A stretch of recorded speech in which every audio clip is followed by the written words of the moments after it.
Welcome to Death and Aliens, an in-depth look at horror and sci-fi TV from two friends who vaguely know what they're doing. I'm Courtney, And I'm MK. and how are you? You know, not great, but that's fine. It is what it Oh, is at this point in my life. Um, Last weekend was Dan's birthday, yeah. and I was like feeling bad because I really wanted to take him to the Bills game. And it just didn't work out because playoff games are hard and to get to, and so there just wasn't room in the box, and it didn't work. Then we watched the Bills game, and I was like, kind of glad we didn't go. Great. Glad you didn't get there. But Dan is a twin, Hmm. which means that like his entire life, his birthday has been shared with someone. And he, like a typical Aquarius, just like does not even care because he does not like attention. Right. Um, but I hate that As an for Aries, yeah. him. I like as an Aries, I hate the idea that your birthday's not about you. And like also, like, then I didn't decide to do that to take away from it being his sister's birthday. Like, I still got his sister a gift and like spent some time with her too. But I wanted something to be special, Hmm. but couldn't take him to the game, and I like couldn't take him away anywhere because it's also his sister's birthday, and he doesn't like cake. Weirdo. So I made homemade butterbeer ice cream Oh my goodness. and so we had like butterbeer floats and everything. And apparently then his mom and his sister and his brother were talking about it for like days about how good it was. And he was like, so now I expect it for every holiday. And I was like, okay. And he was like, I'm just kidding. I can't even imagine how hard that was. I was like, I'm gonna be honest with you, it took me 45 minutes. That's so easy. It was so easy. So if anybody wants to make ice cream, it's actually not that hard, apparently. I mean, and to be fair, like no churn homemade ice cream is not the texture that you're gonna get when you buy a gallon of ice cream. Like, Right. but the biggest problem is that it has to set for 7 hours. So like you can't make it that Right. morning Making and it. like you can't make it and expect it to be ready. Like that's just not a thing that's gonna happen. You gotta think about it. But yeah. Um, and I think that was the last good moment of the week. It happens. We used to make ice cream at like Girl Scout camp. So I'm familiar with the idea of like homemade ice cream. Okay, but And did you make the like ice cream in a bag ice cream at Girl Scout camp? we did, but then my parents we did homemade ice cream at the house, and then we did Okay. it so often that we bought one of the like homemade ice cream churn things. Okay. So I've been Yeah. through all the phases of ice cream Right. making. Because with my summer camp kids last year, I did ice cream in a bag, like with the rock salt on the outside, Yeah. and it was horrible.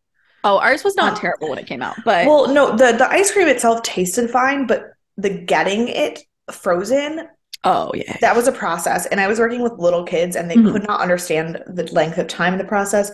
They would either shake the bag so badly that like the rock salt would eat through the plastic and then they really couldn't eat the ice cream, or they would like not shake it enough and then get mad that it wasn't getting cold. And I was like, this is atrocious. I don't, and then they were like swinging it around and the water was melting and then I had like puddles under the ceiling and I was like, I never want to be a part of this again. Yeah. But the one I did last weekend, I just needed an electric mixer. Like I Yeah. did like I hand whipped my own cream basically, Right.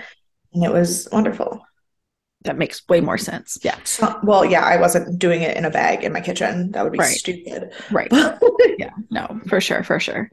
Also Dan shares a birthday with Rachel's husband, Nick. Oh, that's so Fun fact. great. Fun fact. So that I saw only, you I saw you had posted about Dan's birthday, and I was like, "What day is it?" And then I was like, "Oh my gosh, it's Nick's birthday. I should text."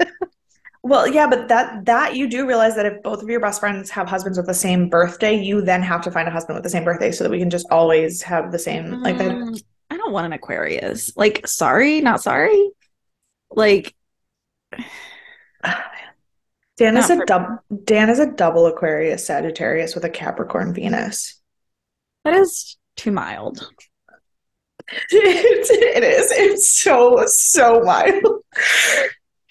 No, no, too mild. Bless his heart. Good for him. Oh, and his precious little baby. Yeah, angel. He's solidly not a baby. He is a whole 33 years old, but like he's a Right, he's a whole precious little baby. person. But yeah. Yes, love that. Love that. Will not be finding an Aquarius husband. Maybe not Yeah. finding a husband. We'll see. That's that still has not been decided by me or for me yet. So we'll see where that goes. How Um, are you though? not married. Um, otherwise fine. Probably because of that. I I broke my gate. I'm sorry. I just Oh my God, it's been a Um, week. yeah, I'm making it. Like I said, I was sick all weekend. So I just watched a lot of shows. I am solidly into Supernatural now. Oh, Um, I don't know if I talked about that, but I started it with my parents because none of us had watched it yeah. before. Yeah, yeah, And yeah. I think I'm on the third season now. It's amazing. I binge watched a lot of it while I was trying to decide what I was gonna watch because like since I was sick, I was like, I don't want to watch just one show. Like I can't watch my like watching show. I Yeah. need like a season to watch and then another season. Like I need different things. So I did watch a lot of good shows. I watched The Recruit finally on Netflix. Very Okay. good. I feel like I had something relevant to say about this, and now I have Um, no idea what's going on. I didn't tell you what I that my parents made me watch something with them. Okay, here's the thing about my watching TV with my dad. My dad will be like, "This show is so good, you have to watch it with us." And then we'll watch like 5 episodes together on a Saturday, and then I'll come home on Tuesday and he'll be finishing it without Right, me. right.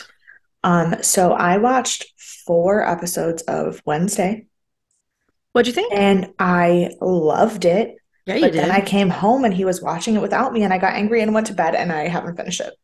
Like the amount of shows that I've started with someone, they finished it without me, and I got mad and have never watched it since. Like I'm Yeah. telling you, going on 15, 20 years. I know we've talked about this before. Yeah. I Yeah, understand yeah. that, but it's still true.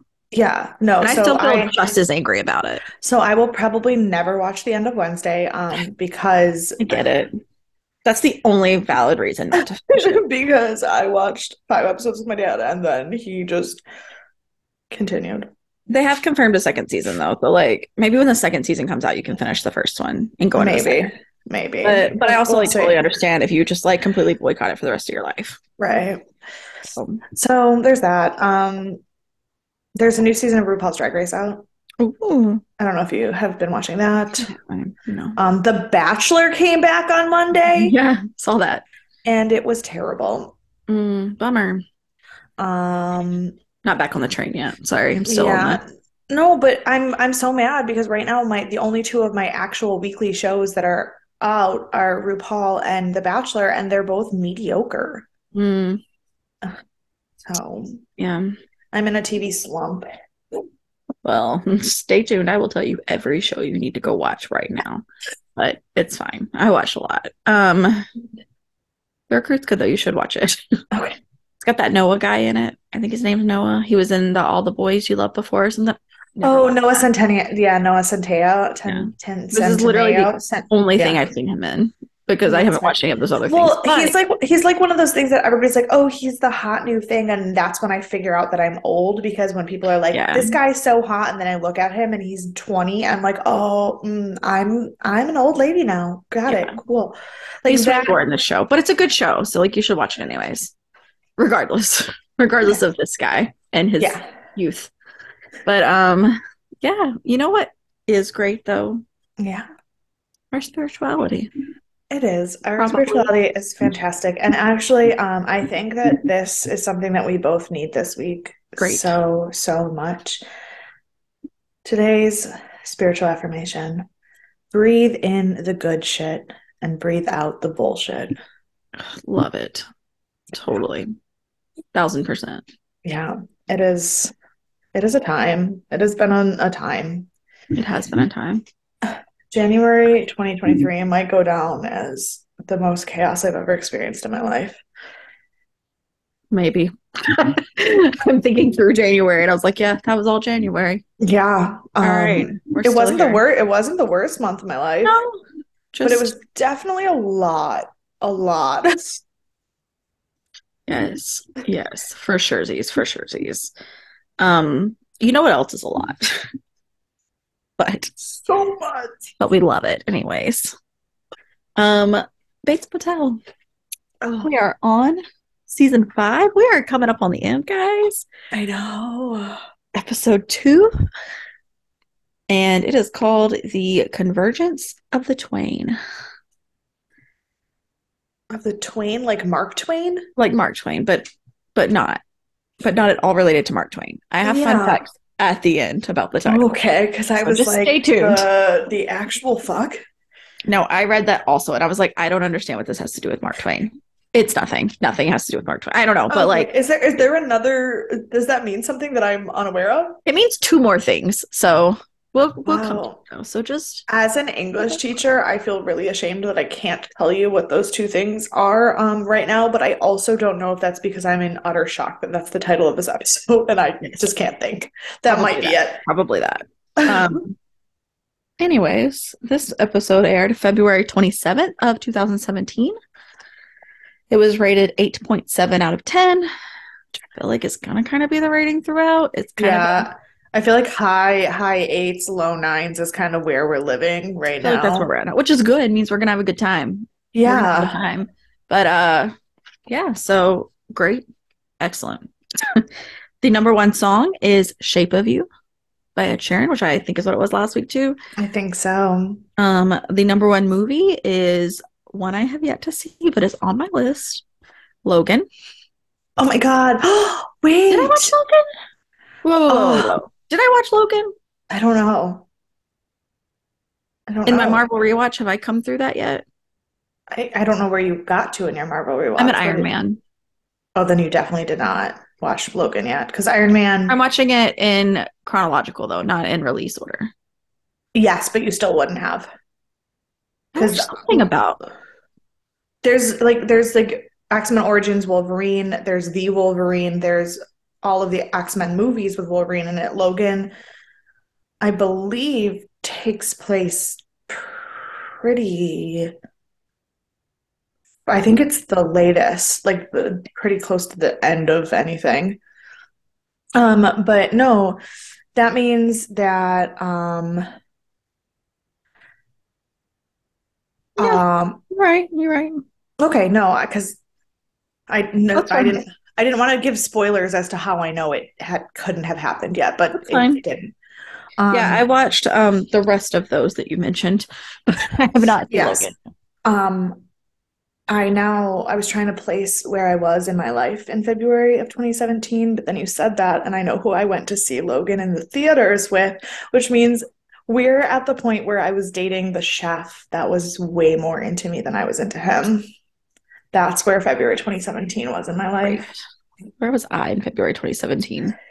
Law school. My worst year of law school. Still in my worst year of law school. That's just how it is until this show ends. Yeah, I'm yeah. sorry. I'm probably also in the same place because I don't think I think it took yeah, because I didn't break up with Matt until after I got back from New Orleans, which was in April of April, yeah. 2017. Hmm. So for the rest of Bates Motel, I'm in a really mediocre relationship. Yes. For the rest of Bates Motel, I am in a panic. So it's fine.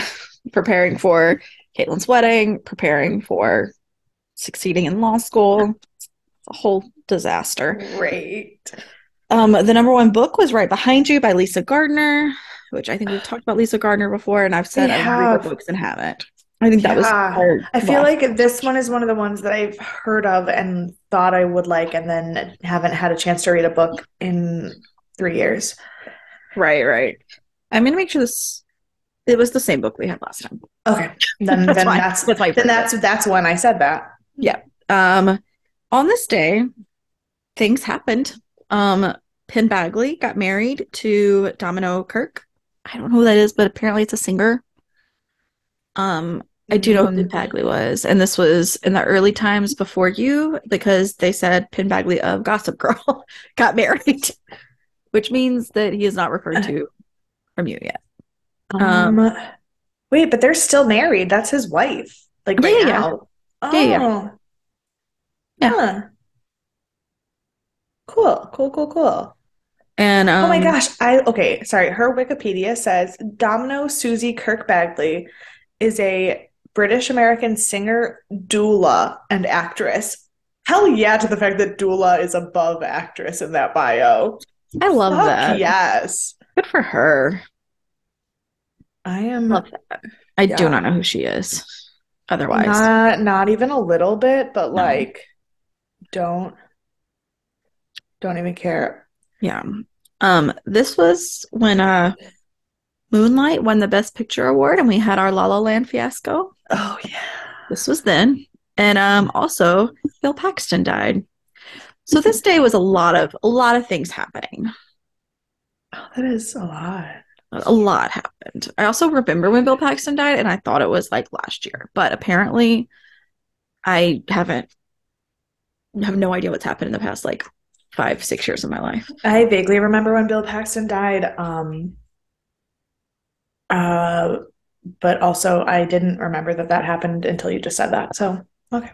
Well, sorry You know, about that, no, but it's fine. It's fine. yeah. Um, Um, the director is Sarah Boyd, oh, who has not directed before, but she has worked as an editor on the show. So we haven't okay. talked about her, but she has been involved in a few of the other episodes. Fantastic. She is known for All Mankind, which I haven't watched. The Yeah. Boys, which I haven't watched, but I've heard is great. We have a lot of I've heard nothing but good things about it. right. This Is Us and Old Enough, which I think was a remake of the movie she acted in the 80s, because she was an actress in two films in the 80s, and one of them was called Old Enough. Fantastic. And then she's worked as a director and editor on just a lot of other things. The writers were the same, except we brought back Allison Evans and Steve Kornacki, who wrote on Unconscious. Um, Okay. and that's it. I'm not talking about. I've already talked about them. And then our guest star is Andrea Brooks, who plays Joanne Carlson, who plays the date. Um, she is known for When Calls the Heart, Supergirl, Percy Jackson, and The Company You Keep. I've not seen any of those, I but have seen, well, I know of One Calls the Heart, and know, and I probably have seen bits and pieces of Percy Jackson because I think my brother like watched that movie. But I definitely have seen some episodes of Supergirl. she plays Eve Tash. That Or means Eve nothing to Tash. me. She's the evil girl next door, Okay. which has kind of been a recurring role for her, it seems. Yeah. But the things I would have seen her in, I just don't recognize her because they were one-offs, was Once Upon a Time and iZombie. I did not see who. Oh, she played Charlotte in Once Upon a Time. Charlotte. I know because she looked super familiar to me, and that sounds correct. Who was Charlotte in Once Upon a Time? Sorry, I've also been like listening to a Once Upon a Time rewatch Mm. podcast. Charlotte was um in the second episode of the sixth season. The Oh, that was the last season, right? No, Oh my God, sure. she she joined Snow White, Prince Charming, and Jumpy. She was in the Land of Untold. Wait, what was season six? And I don't think season six wasn't the last season because that season six was the last season that all of the main cast was in, and then season seven was the one where it jumped forward in time. Got it. Um, so she was in that last season, which was 2016, 2017. But she was poisoned by Spoiler alert for Once Upon a Time. yeah, sorry, she was poisoned by Rumpelstiltskin. She was in that weird part where they like were with the Land of Untold Stories, where like Dr. Jekyll and Mr. Hyde were there, and they like did all that stuff that wasn't fairy tale stuff because she's actually a character from The Count of Monte Cristo. Okay, okay, okay. Yeah, I only vaguely remember that, but I do vaguely remember that. Yeah, Um, Also, while it is a main source of confusion for her existence, she is not related to Albert Brooks, Garth Brooks, or Mel Brooks. People seem to think fantastic. she's always related to at least one of them because her Brooks last. is not a super rare last name. It's not, so I don't know why it's such a big contention, but it was on her trivia page. Therefore, it seems to be very I mean, confusing. it would be like different if it was like I don't actually know. Now I can't even think of like a really, really ridiculously like rare last name. Skarsgård. Sure, Skarsgård. I don't know why the first name that I thought of as rare and unrelated to anyone was Netanyahu, but that was like the president of Israel, not an actor. So like But not also, a good example. Also, a good example. right. If your last name was like Scarcozy or Skarsgård or Netanyahu, I'd be like, oh, are you related to that one really famous foreign person who has that last name because Right. it's a foreign last name? But like Brooks, Yeah. okay. Right. Yeah. I guess it's just because she's also in Hollywood and it's like the whole thing of like Hollywood legacy families and things like that and like Yeah. Probably. whatever. But but yeah. So with that, here we go. All right. We have our great start with our classical music and Norman driving. Really sets the scene. Really feels like 1960 Psycho. We uh we are going to the prison. We learn when we pass the sign. And Norman is on his way to visit Alex. Because, Accent. How dare you show up here? Leave my man alone. well, Norman calls him out about the hit, which is totally fair. I mean, I also probably would have put a hit on Norman, but Yeah. if you survive, I would also want to talk to the person who tried to kill me. So, I like, get fair enough. Um, right. but he's still blaming Alex for putting him in the home, even though he literally had nothing to do with it aside from he paid for it when it needed to be paid for. Right. And like that's that. And Alex is pissed off and threatening him. And then we go to the credits. Great. So Good. great. What a time to be alive. What a time. And it was quite a short opening scene for Bates. Yeah. Felt very fast. But like that's fine. It wasn't necessary for it to be longer. Right. Which was fine, I guess. So then we see a view of the motel and then go to Dylan and Emma. And they are talking about Dylan's found a note from Hmm. Caleb that says, he's gone. He wishes him the best, basically. Have Right. a great life. And so he's like kind of in shock, and Emma's like telling him, she's like, yeah, that makes sense. I get that you're upset, but like it's for the best. And then she just straight up tells him that she told Caleb all of this. And I was like, we are in a very healthy, open, honest relationship. I was like, honesty. God, it's refreshing. Isn't it? Isn't it? And they have this whole conversation about like being honest and keeping no secrets. And I was like, oh, But here's the thing. So she says, we're trying to live a life in the sun here, which is how they beautiful. portrayed all of the visuals when it's in a good time and in a bad time with light and dark, Hmm. obviously. Yeah. And then she brings up how it's best that Caleb is not around Kate. Like it's fine. And she was like, it's the same thing with my mom, so I get how you're feeling. And that's when we were reminded that Dylan knows more about her mom than she does. Which is true. But to be fair, Dylan has suspicions. Dylan doesn't actually know. Like, it's not like Dylan found the body and is keeping it a secret. Dylan is pretty sure his brother did something fucked up, but he doesn't have the answer. So if he could just like leave it at that, then he's not really lying. But he also like found the note from her mom and also found the bear that she had and like didn't tell her any of this. And That's true, but we do also know that those kinds of notes her mom's written before and they're always lies. yeah. So I'm not saying that it's not a secret, but I also like, I'm not gonna hold it against Dylan, but right. it is sad and when we see how truthful and honest Emma is and how we still know that he's keeping something from her and it's going to break her when she finds out that he hasn't told her, even if it's best she doesn't know yet, you know? Yeah. I get So that. it's just that, like, oh, things are not 100% perfect here, even though we want to believe they are. But how can they be in that family? Well, they can't be, but we wanted to believe it for a second. And they gave us that little bit of light. And then they're like, oh, by the way, remember, this isn't all that's happening right now. Right. So, so yeah. Um, so then we go to Caleb. Ash put, oh God, he's at the Bates home. That's what I wrote, Lord Caleb, this is not a good choice. No, terrible choice. And I was like, yeah, no, he's definitely gonna die. I guess that's fine. And then so he like tries to go into the front door, nobody's opening it. So he goes to the back. I'm like, if you're hiding a dead body, lock all your doors. Right. Like Why was the back door unlocked?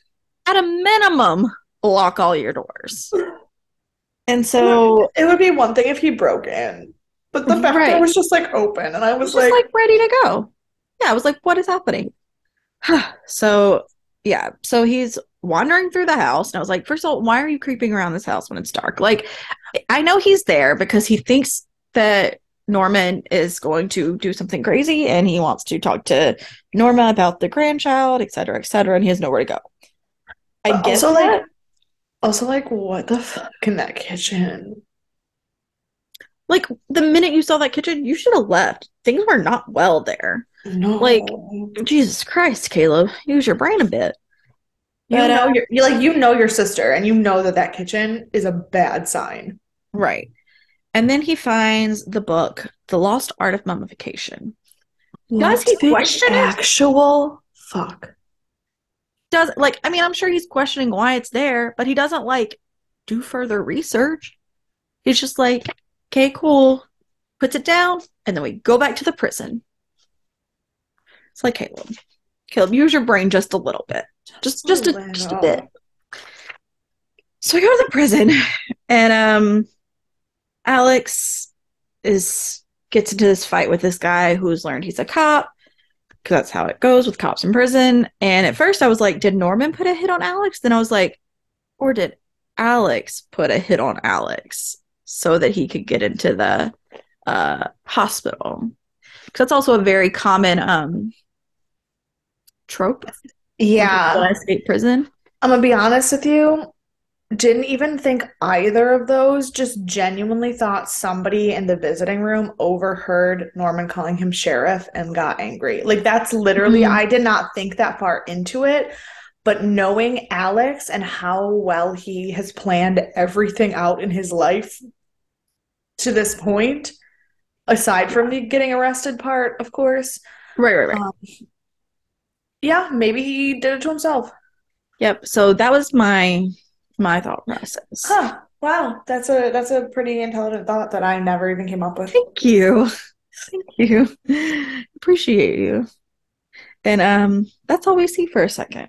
Mm-hmm. And at first, and I did have a few thoughts, but I was like, is he trying to use this as an escape route? Because that's the typical cliche storyline. I was like, or is he Mm. trying to garner sympathy so that they release him earlier? So I thought both of these things were like I tries. didn't even think of that. I thought he just like Norman put that big of a wrench in his plans. Like that's really all I where I I was mean, going with it. that's the one I didn't think about, which was the obvious one. So it's fine. I like Spiral, and you're just like, this is what like obviously is Right. appeared in front of your face, and I'm like, I didn't even see that. So two different paths there, but it's fine. So then we go to Norman, who's grabbing a cup of coffee in town, and he's looking out of the cafe window, and he sees someone who looks like Norma. And I was like, is he now just visualizing her like outside of places that are like outside of the convenience See, store? I knew it was Madeline and he was being a fucking creep. Well, I also knew it was Madeline, but I also knew that he was seeing Norma because it was the way it was portrayed. And I was like, maybe it's not actually Madeline. And I went through a whole Mm. thing. But Again, I'm just like, this is the obvious, and you're like, what if? And I'm like, no, yeah, I'm like, no, exactly. he's just a fucking creeper. Yeah. You're like, here's what's happening. And I'm like, what if this happened? Let's take it into a whole nother storyline. I'm gonna write a new story for this episode while you just watch the episode and tell me what happens. Perfect.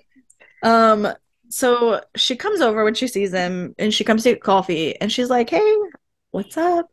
And she like sits down and she's telling him that she well, first of all, he acts like he didn't know she was gonna be there.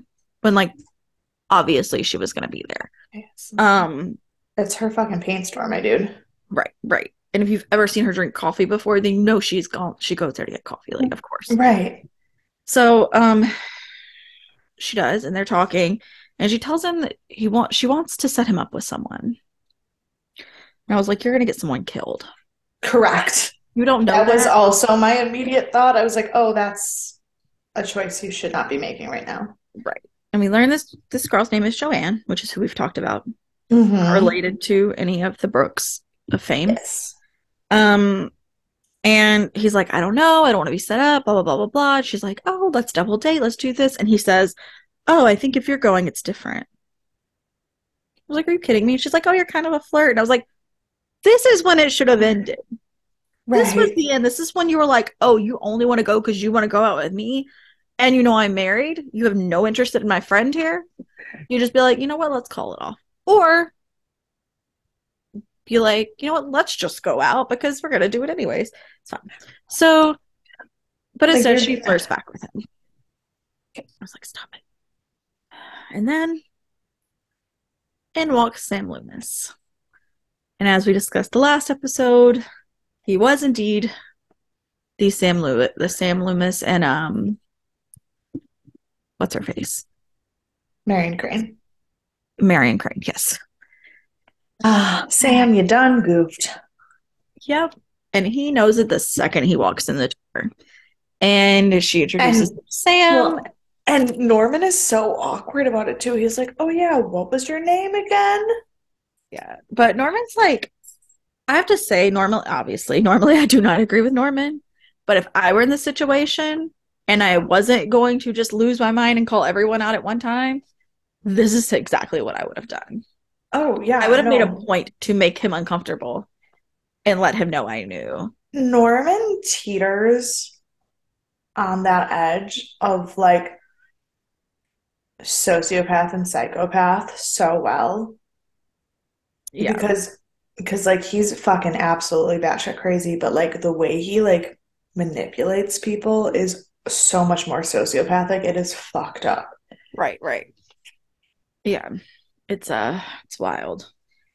And yeah, and so he's like Sam's just kind of like being nonchalant, trying not to get caught, Mm-hmm. et cetera, et cetera. And Norman is just like cool as a cucumber. Mm-hmm. And I was like, great, cool. And then we go back to prison. We learn that Alex has gotten a concussion. And then they're like, don't worry, we're gonna get you moved. And that's when I was like, oh, he's gonna escape prison. That was my next step after that. Yeah. And See, didn't even think about that either. I think it's just like, I mean, it's kind of cliche because it is such a common trope. Like when you have someone who gets hurt in prison, whether a cop or not, and it's not explicitly clear why they got hurt, usually they set it up and they're trying. Yeah. And so that's exactly what I expected it to be. And but that's all we got there. We didn't really get a lot. Yeah. They were like, do you know your name? And he was like, do you know your name? I was like, okay, Alex, like at least like be a person for a second. See, But that just made me laugh because I was like, I feel like that is that happens all the time when people who are not used to like being hurt, things happen and they're like being treated like they're injured and they don't like know how to comprehend being yeah, like the victim. They're just right. like dicks about it. Yes, correct. Um, but yeah, so then we go back to Norman and he's getting home to the Bates house and Norma's learning French. I was like, of course she is. My problem with And that, I love that she was learning French because like she sounded great. My problem with that was that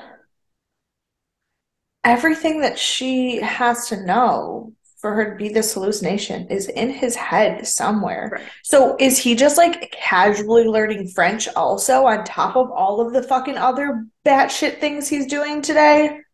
Maybe this was like stuff he retained from like high school that he like learned in French in high school. So it wasn't like super difficult. No, but also like high school, he was too busy killing his English teacher and writing dark poetry. I mean, that's true, but he could have learned like three phrases from French still. You got time for that. It's totally fine. But yeah, I Something. didn't even think about that though. That is a good point. Um, but then of course Norman's still lying to her, and I'm like, she is a hallucination in your head. There is no need to lie to her, but fine. And then Chick comes over and like all hell breaks loose. He's like, you gotta hide, you gotta do this, blah blah blah. And so they're like running amok, and he's like talking to himself, Yeah. and Chick overhears all of it. I was like, But oh, so Chick does do wellness checks and somehow doesn't think Norman is off his complete fucking right, rocker. right, that was also what I was thinking. And so he opens the door, and Chick's like, "Oh, I brought you apples." I was like, "Okay, that sounds like a good thing to do." But then it turns out he wants to work together. He's like, But "I'll bring you." the Yeah, more he was talking, I just go, oh, no, no, no. He does know Norman's off his fucking rocker. He just doesn't care because he's still Chick. Like, got it. right. Yes, of course. Cool. As long as we're all on the same page about that, because I have a lot of mixed feelings about Chick's moral compass, but he Hmm. isn't stupid. And the fact that he just like was blank about it, I was like, did he just get stupid overnight? Right, right. Yes, yes. But the answer is no. He No. just doesn't care. He's like, "This is a great business opportunity, and I have no money." So Right. he tells Norman. So Norman's like, "Fine, let's go to the basement." But he's like, "Let's go to the basement." He's like, And Chick's like, yeah, "Okay." let's do it. And I was like, "Yeah, that sounds like a crazy person." But he has a peregrine to be taxidermied, and I was like, "Of course, it's a bird." Yep. Yep, yep, yep. And And Chick's telling him, "Oh yeah, go ahead." it's a beautiful bird. Yeah, well, it's I dead now. love I Um, love peregrines. you know how I feel about birds. But Correct. Chick has decided he wants to do this. He's like, we'll go 50-50. He was like, and Norman's like 50-50. And he's like, look, if I'm bringing you everything to do and you're just doing it, I'd like have even the art dealer or even the person, I guess it's art dealer, gets yeah. 50%. I had a moment where I was like 50-50 seems like a rough split. And then even before Chick started like talking, I go, okay, if if all Chick was doing was taking it to the art store, like the art place for display, it would be a rough split. But if he's actually like doing the hunting, bringing the animals and making the connection, then yes, 50-50 is fine. Right, absolutely. It's not like Norman's not taxiderming anyways. Correct. And yeah. So then we go back to Caleb and he's decided to stay at the King's Motel so he can stay in town to see Norma and see Mm-hmm. what's what. And this is where he learns that Norma's dead. That was so upsetting. It Like I don't was. especially because like I know there's been back and forth on Caleb, but generally like even though he's a bad like he's done bad things, I think that we can kind of conclude at this point that generally he's not really a bad person. Like And like, he's misguided, he's fucked up, but he's not his heart's in the right place in whatever way he knows how to put it there. yes. And that's a rough way to find out that your sister died from some random person that you've never met before. Well, he has met him because it's the same motel he stayed at last time. Oh, that's true. That's true. I forgot And about that's that. why, like, the guy at the motel didn't even ask his name. He just asked which card he was putting it on and who he was here to see. And then he was like, I don't want to be the one to tell you this, but Yeah. So that's a rough way to learn that. And yeah. yeah. So then we have a brief moment with Norman and Sam Lewis, where Sam is basically threatening Norman. And I was like, you truly have no leg to stand on. Yes, but I hate Norman so much that I literally just go, damn, I wish he was like, I am a gentleman. Otherwise, I would throw like something about push you down on this concrete like so hard or something. I said, damn, Sam, I wish you would. Right. Right. You're already not a gentleman. You're cheating on your wife. So you may as well like kill Norman too. Oh, It's fine. yeah. You know. Um, and then we go to Caleb. And this scene is really well shot because Caleb looks so run down. It's an obvious difference from the last scene when he arrived to the scene now where Oh, he's I like know. experienced and everything. And I was like, whoever did his like makeup and his like look on his face, It was insane. intense. Yeah. And he Also, finds the headstone and he is just okay, distraught. did you pause it and read the headstone? I did, and I'll tell you all about it later. Okay, because I didn't pause it, but I read most of it, and I got to a certain point where I said, you know what? I was gonna pause it and read that whole thing, but I am sick to my stomach. I cannot keep reading this. Don't worry, I'll read it to you in the future. Oh my God. And so we go back to the Bates home. And Hmm. I said, of course, La Vie en Rose is playing. What else are we playing? What else? So Norma's smoking, and Norman's like getting on to her. And I was like, I don't even know how your brain is coming up with this. Right. And he's telling her, finally, he tells her that he went to the prison, and he's like, do you still love Romero? And she's just like, bleh, bleh, bleh, bleh, bleh, bleh. And they go back and forth for ages. And he tells her he's going to a quote unquote business meeting. And she's like, you're really into these business meetings lately, aren't you? And then we go to the date.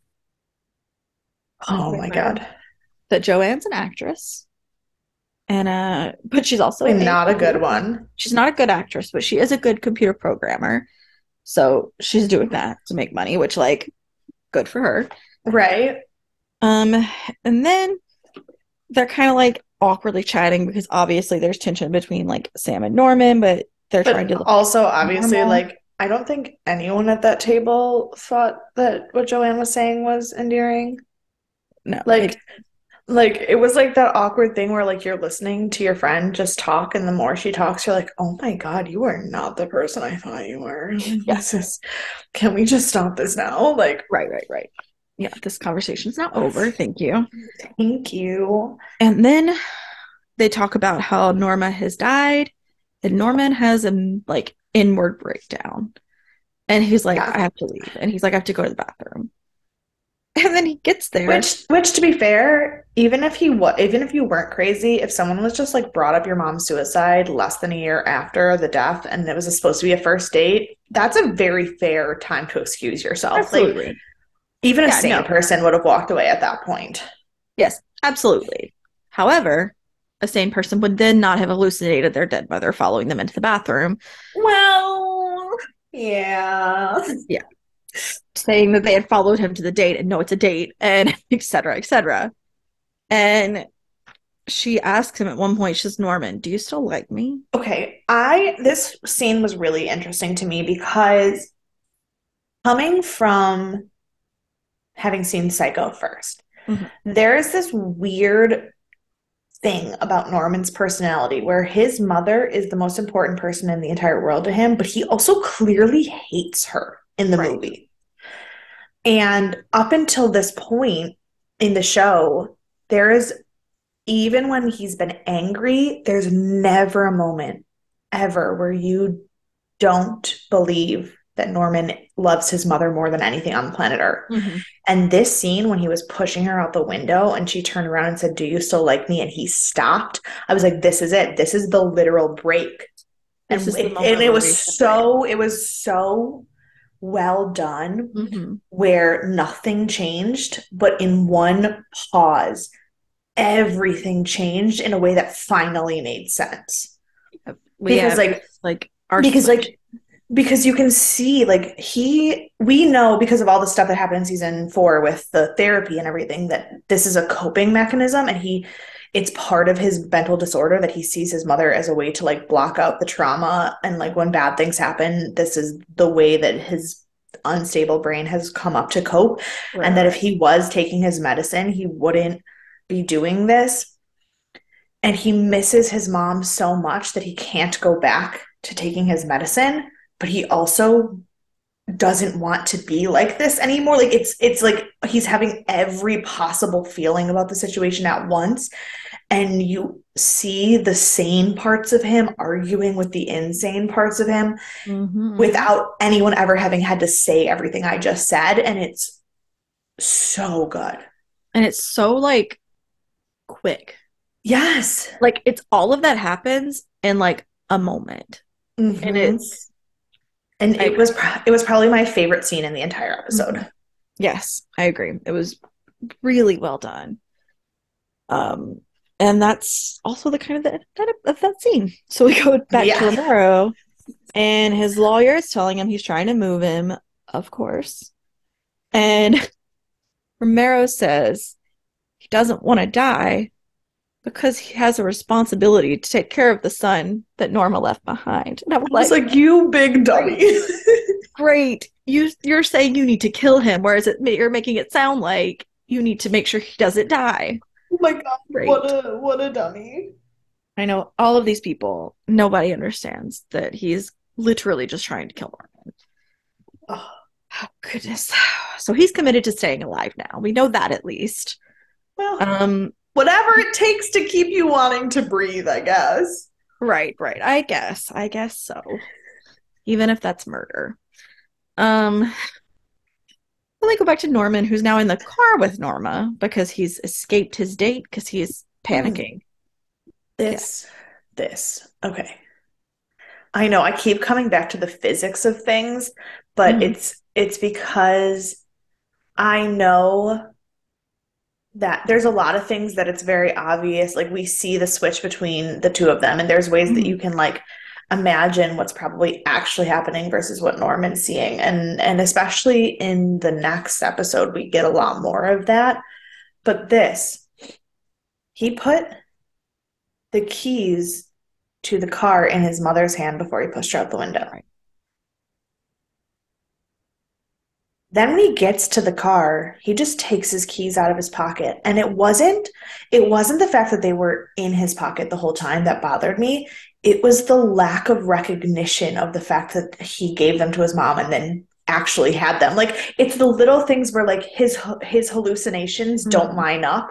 Like he over like he but then he doesn't recognize the Right. holes.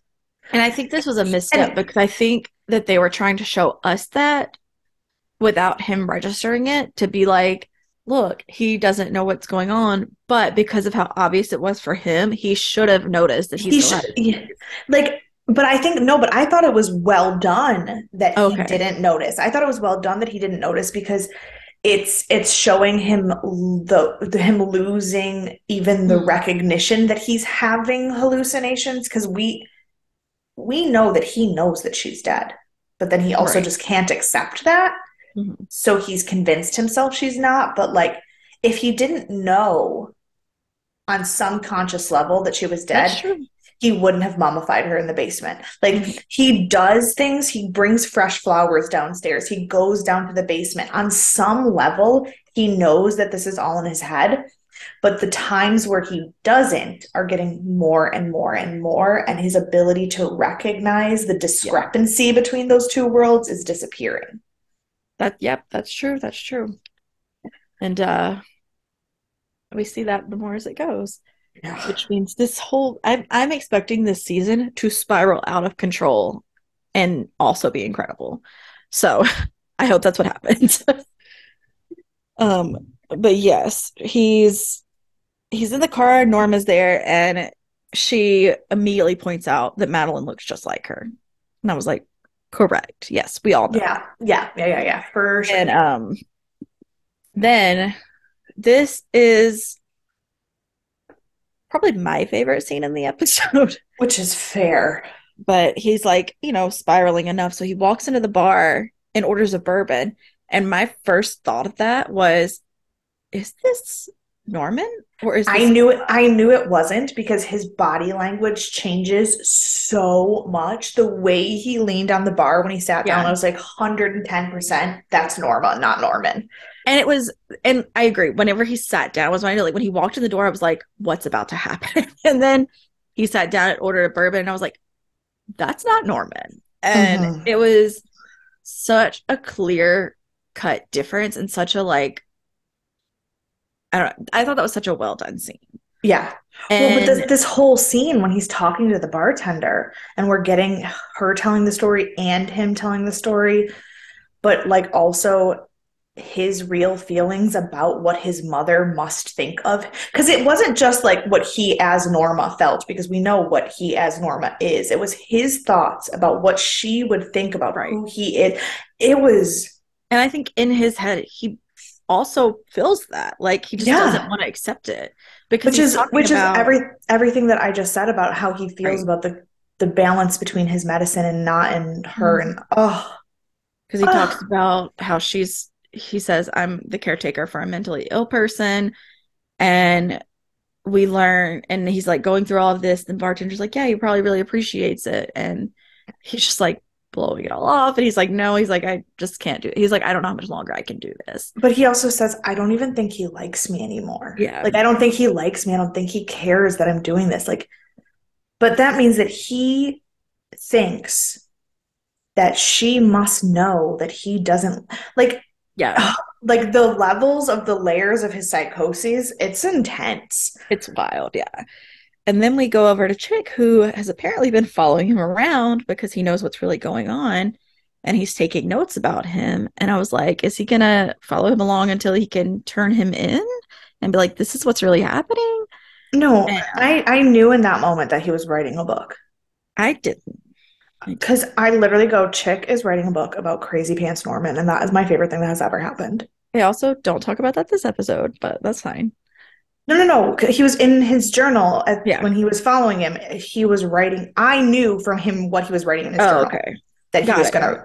Yeah, yeah, yeah. No, I know that there's more that confirms that I was correct later in the next episode. But in this moment, when he's writing in his journal and watching Norman, I was like, this fucking cuckoo bananas man is gonna write a book about this child and his craziness. I really was hoping he was watching him to make sure he had enough evidence to turn him in, but Nope, alas. that's not a very Chick thing to do. It's not, but I don't really know what Chick does. So I don't know what to do with him. And then even less so because then Caleb walks into the bar. So it seems like a near miss with Norman and Caleb there. And he goes, of all the gin joints in all the world and all the towns, you had to. And I was like, Like Chick Hogan, you. I was like, who are you? Like, what is this man? Wild. Um, but Caleb Yes. is on the warpath and he is not having it with Chick. Nope. And Chick has like no understanding of when and where is appropriate to like overstep. Cause like obviously he overstepped more than he should anyways, but like Caleb might would actually kill him today. Like you have to know where your limits are. But to be fair, as soon as he figures out that that's where Caleb's at, he does back off. Like He does. he's like poking at his relationship with Norma, and then he goes, "Oh wait, you just found out," and he totally drops it. Yes. So Well, like like too little too late. My God, I'd still probably kill him if I was for Caleb. sure. So like the chick's biggest problem, I think, in that situation is not his lack of empathy; it's his lack of awareness. That one. Yes, that's what I'm saying. His awareness for sure. My God. Ugh, Chick, he's Together, insane. he's like, "Oh Yeah. yes, sorry." So then Caleb is we learn that Caleb is accepting that it's Norman who's done this and he's like, I told her this would happen. I knew this would happen. Mm-hmm. And he runs off to go stop Norman. And we get home and Norman's at home and as Norma. And I said, oh good. Caleb shows up in a cab. And then I just went, I bet he dies. And then he broke in. I was like, cool, we're just going to break in. No problem. It's okay. Obviously, this is going to end well. I wrote everyone wants to kill Norman, but no one will. I Like know. How many grown men does it take before he dies? I don't understand. Too many, apparently. So he's running through the house to find Norman, and he finds Norma's body. And this is our first scene where Norman is wearing a wig as Norma and kills someone like in the original Psycho. Okay, he doesn't kill him though. Did at the end of this episode. Oh, see, I wasn't sure. He hit him on the back of the head. I thought it was possible, but I also thought I thought that they wouldn't do Caleb like that. Like they'd draw it out more. Which is fair. I thought it would be Caleb was being turned into the Marion Crane of the original Psycho. That would be a fair thing because of the way Yes. it was in that moment, for Right. sure. And then Chick walks in to all of this, and Norman turns around and he's like, "Well, now you know my secret." And I was like, "He's not even gonna kill Chick. He's not gonna do it. He's This is like, insane." he's like, you know the secret, I'm alive. And we have this shot of Chick looking at Norman in a wig, Caleb's unconscious body, dead mummied, like Norma, all at once. And I just wrote, holy shit is right. Because that's what Chick says when he sees it all. He goes, holy, and I was like, correct, Chick. We are on the same page right now. And that's where we end this episode. Yeah. Yeah, it is. I'm gonna end with trivia, so I'm gonna start by asking you who you'd like to punch in the face. Who would I like to punch in the face? I think that there's a many layered tier of punches. Um, and I think that because I have to accept that this show is full of psychotic people with no moral compass, I can't punch people for doing things that I, as a human, think are wrong and immoral and horrible. I just have to punch the people that I find annoying. And so, for that reason, I am punching the dumb web designer actress chick who just could not have been a less likable character. And like, while I understand that Caleb, or not, yeah, that Caleb and Norman and Ghost Norma and Chick and Alex all did much more despicable things in this episode, I despicable no longer feels like a criteria for punching because of where we are. Totally fair. Totally fair. Love that out of all of them, Joanne's the one you picked. Correct. That's where we're at. Um, I did pick based on Despicable. That's However, valid. it's not any of the people you just mentioned Oh, because good. same. But I picked Sam. I thought you were going to pick Sam, but it's you. I understand that he's cheating on his wife and that makes him a bad person. Right. But your disdain for Sam's affairs while watching a show about a man who quite literally dresses up in his mom's clothes and murders people has got to be the pettiest thing. Look, it is a real point of contention for me with this show. I really want to punch Sam in the face, even though I understand there are other people doing worse things. So I mean, I to be fair, I picked probably the least involved in the crazy punchable. person in Yeah, the show. Yeah. right, right. But also for So, a fair reason. Totally fine. Um, who's your MVP? chick.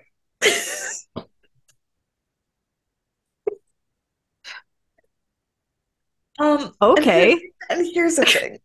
Here's the thing, chick. One, he does actually do wellness checks on Norman, which is more than anyone has ever effort than anyone has ever put in for him. Step one. Step two, I can't say that I wouldn't also want to write a book about someone if I knew someone that actually crazy. Well, yes. Because it's not like we're talking about a very moral, upright citizen. Like, Chick is part of the underground world in himself. But rather than kill people, he's like, somebody else needs to hear this story. And I relate to that. I do understand that. And I did almost Also, pick Chick. also the look on his face when he saw Norman in the wig, same. That is a fair assessment. I almost picked Chick because at this time I was not sure. I thought he might turn Norman in. Okay. He saw what happened to Caleb, Correct. Yeah. Yeah. but Yeah. I wasn't 100% sure since he didn't immediately run away. Um, but he closely could have been top, but I also didn't think he was writing a book at this point. Mm. That would have wildly changed my perspective. Um, so I think my MVP has to be Caleb. To be fair, Because I while I feel was bad. watching the episode, I was sitting there and I was like watching it. And when we were at the scene where he was crying at the grave, I go, and when he actually voluntarily left Dylan of his own accord when he didn't have to, I go, Courtney's gonna finally appreciate something Caleb has done. After 3 seasons of me fighting for her to see the good in this man, she's gonna finally appreciate him, and then he's gonna get bonked over the fucking head and be done. Yes, correct. Correct. I waited until the last minute, but here we are. I appreciated what he did this episode. And I appreciate that you finally appreciate him. Thank you. And now I have a bit of trivia for you before we head out. Oh boy. Um, Chick's diary that he's writing and the language that he uses are notes and thoughts from the original psychiatrist in the original Psycho. They come directly from that scene, I love that. which is fun. Um, Convergence of the Twain. Yeah, please. Please stop. What It the fuck is that? it is it's a Thomas Hardy poem about the crashing of the Titanic. And Okay. it is also used to describe when two things become one, which is obviously Norma and Norman becoming Okay. officially one. And now, on Okay. that note, I would like to end this episode by reading you Norma's tombstone. Oh my God. The engraving on Norma Louise's tombstone reads, Loveliest mother, sweetest friend, most beautiful woman, dearest flower, purest soul, happiest playmate, wife. Okay, The okay. world. Pause 1 second. That's as far as I got on my own. And when I saw the words playmate and wife together, from the fact, knowing the fact that no one who ever would have known her in that context had any clue that she was dead, um, I threw up in my mouth a little bit, and then I refused to continue reading. So Well, now that we sorry. know why I am disgusted, please continue. That's what I'm here for. The world has lost an angel. You will always live in my heart. I will never, never forget you, dear mother. There's a cord between our hearts, forever and ever, until the sky falls down. Always. Love, Norman. And with that, friends, if you'd like to talk to us about this episode or literally It's just anything else so about Bates icky. Motel, It's just so icky. you can email us, deathandaliens@gmail.com. You can find us on all the social media at Death and Aliens. If you have grievances, please do not send them to us. But you can find me at CECloud13. And you can follow me everywhere at EMKAY_superstar. And we'll see you for Stargate season 3 episode. I was like, where are we? SG1 season 3 episode 1. It's very hard because there's a number in the A lot of title. I numbers. always throw myself off. A lot of numbers, and we just did the origin, so I'm all aflutter. But Yes. please join us for Sci-Fi Sunday. It's gonna be a real treat, I'm sure. All right, Bye. bye.